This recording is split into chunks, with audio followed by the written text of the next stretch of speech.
Imagine a world long lost to time, a world ruled by giants. Dramatic split-screen T-Rex roaring Mosasaurus lunging from ocean depths. On the vast, prehistoric continents, one creature stood above all others. A true king. This was Tyrannosaurus rex. Its name alone, Tyrant Lizard King, speaks of its dominance. With thunderous footsteps that shook the earth, it stalked the forests and floodplains of late Cretaceous North America. It was the ultimate land predator, a carnivore perfectly evolved for hunting. Now turn your gaze to the ancient oceans. Beneath the waves of the western interior seaway, another monarch held absolute sway.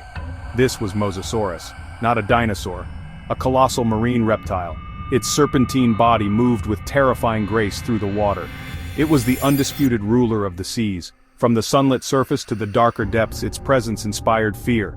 These two magnificent animals, the pinnacle of prehistoric predation. One, a bipedal titan of bone-crushing strength, the other, an aquatic leviathan of immense size and speed, separated by the elements they commanded, land water. T-Rex, a creature of soil rock fern-covered landscapes, its world, gravity the challenge of terrestrial hunting, master of the hunt, patiently stalking its prey or ambushing with a burst of surprising speed.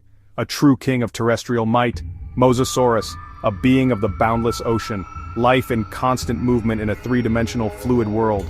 It did not walk, it propelled itself with a powerful tail, a master of aquatic ambush. It hunted giant sea turtles, enormous fish, other marine reptiles, each predator perfectly adapted to its environment.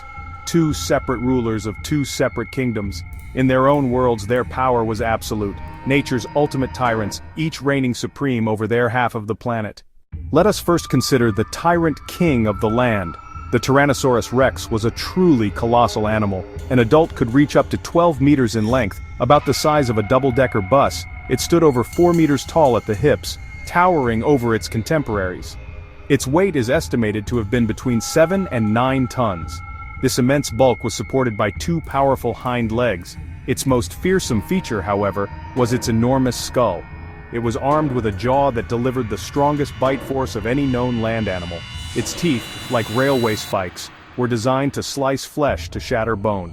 In the opposing corner, we have the ruler of the seas, Mosasaurus. This creature was even larger. Mosasaurus hoffmanni could grow to an astonishing 17 meters long. It was longer than the T-Rex, profoundly powerful. Its body was sleek, hydrodynamic, built for life in the water. Instead of legs, it had 4 powerful flippers for steering. Its primary weapon was its immense mouth. It was lined with rows of sharp conical teeth. A second set of teeth on the roof of its mouth, known as pterygoid teeth, ensured there was absolutely no escape. When it comes to hunting, their styles were dictated by their environments. The T-Rex was likely an ambush predator. It would use its keen sense of smell, its keen vision to locate prey. It might have hidden in dense Cretaceous foliage, then launch a devastating attack. Its powerful legs, not built for marathons, generated incredible speed over short distances. This burst of power, plus its bone-crushing bite, could bring down even the largest herbivores, such as a triceratops. The Mosasaurus hunted very differently. It was an aquatic powerhouse. It patrolled the upper ocean searching for movement. It used its immense size to its advantage, surprising victims from below. A flick of its mighty tail fluke let it accelerate with breathtaking speed. It would ram prey, stunning it, then clamp down with formidable jaws. Its flexible skull allowed it to swallow victims whole like a modern-day snake, a relentless and efficient killer of the ancient seas. The question that captures our imagination is a simple one. Could these two titans have ever faced each other in a real battle? To answer this, we must look to the fossil record. Science provides a clear picture of when and where these animals lived. Tyrannosaurus rex roamed the western part of North America. Its fossils are found in what we now know as Montana, Wyoming, South Dakota.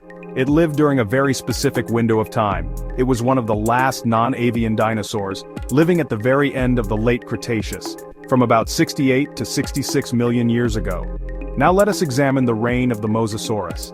These magnificent marine reptiles were far more widespread. Their fossils have been discovered in North America, Europe, Antarctica. They dominated the oceans longer than T-Rex. Mosasaurs lived from about 82 million years ago until the extinction event 66 million years ago. This means that their time on Earth did, in fact, overlap with that of the Tyrannosaurus rex. For about 2 million years, these two apex predators were contemporaries, so they lived at the same time. But did they live in the same place? The answer is both yes and no. T-Rex was a creature of the land, it could not swim in the deep ocean. Mosasaurus was a creature of the sea, it could not survive on land. Still, their habitats were remarkably close. The western interior seaway split North America in two. Mosasaurus ruled that seaway. The western shoreline was the eastern edge of T-Rex territory. Their kingdoms bordered one another. Therefore, a real-life encounter was geographically possible. A T-Rex could have wandered to the shoreline, scavenging a carcass washed ashore, or seeking a drink. A Mosasaurus could have patrolled shallow coastal waters hunting prey. A T-Rex could stand on a beach while a Mosasaurus swam just a few meters away. They could have seen each other, they could have acknowledged each other's presence. But a true, fair fight between them? That remains in the realm of speculation. Let us imagine such a scene. A large male T-Rex, battle-scarred confident, patrols a muddy estuary. Hunger drives it towards the water's edge. The scent of a washed-up plesiosaur carcass has drawn it here. As it tears at the flesh, it is unaware of the silent observer in the murky water. A colossal Mosasaurus, drawn by the same scent of blood, glides into the shallows. It is a creature at the very limit of its environment, its massive body barely submerged in the coastal depths. The king of the land has met the ruler of the sea. The T-Rex senses movement. It lifts its blood-soaked head and lets out a deafening roar, a challenge. The Mosasaurus responds by rising from the water, its immense head and gaping jaws creating a terrifying spectacle. The advantage here is complex. On land, even just a few meters from the water, the T-Rex is supreme. Its powerful legs are anchored to the ground. Its bite is designed to crush and kill. If it could lure the Mosasaurus further onto the shore, the battle would be over quickly. The marine reptile would be stranded, helpless under its own immense weight.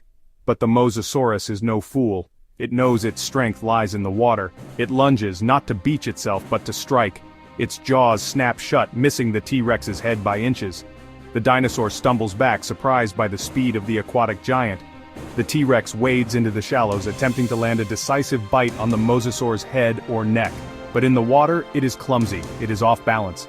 The Mosasaurus, by contrast, is in its element. It can twist and turn with a speed the terrestrial predator cannot possibly match. The fight becomes a battle of attrition at the boundary of their worlds. The T-Rex can only attack what is above the surface. The Mosasaurus can attack from any direction below. If the Mosasaurus could grab the T-Rex's leg and pull it into deeper water, the fight would be over. The Land King would drown, unable to fight the currents and the Leviathan below. This shoreline is not a fair battleground. It is a deadly intersection of two different forms of power. Popular culture, especially in films, loves to create dramatic spectacles. We have seen images of a Mosasaurus leaping from its enclosure to snatch a dinosaur from the water's edge. While thrilling to watch, this is pure fantasy. A Mosasaurus of that size would have been crushed by its own weight on land. It was not an acrobat, it was a swimmer. Its anatomy was built for propulsion through water, not for launching its multi-ton body into the air. Such scenes misrepresent the real and frankly more interesting nature of these animals. They do not need fantasy to be magnificent. The scientific reality is that a fight between these two was exceptionally unlikely. They were apex predators precisely because they were masters of their own environments. A T-Rex had no reason to venture into the deep sea. A Mosasaurus had no ability to hunt on land. They were like a lion and a great white shark. While they are both ultimate predators, their paths are not meant to cross in combat. To ask which would win is to misunderstand the very nature of their evolution.